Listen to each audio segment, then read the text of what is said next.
Well, I think conferences like this right now in Ukraine at this moment shine a bright light in a very dark part of the world and in a very dark time for journalists around the world.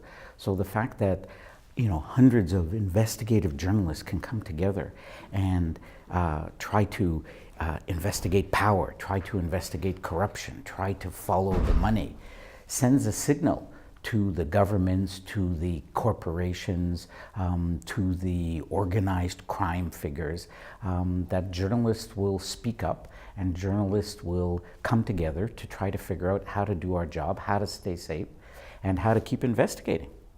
And how looks the environment for investigative journalism in Ukraine, how it looks from abroad now?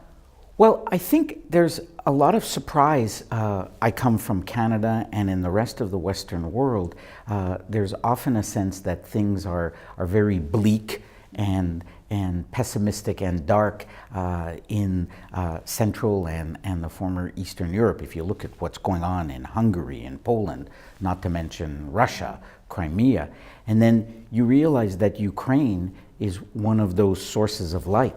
Ukraine is one of the places where there is more freedom, or there certainly are more journalists fighting for freedom. So I think it's very important to nurture what's going on in the Ukraine, but use that as an example for the rest of Europe and for the rest of the world.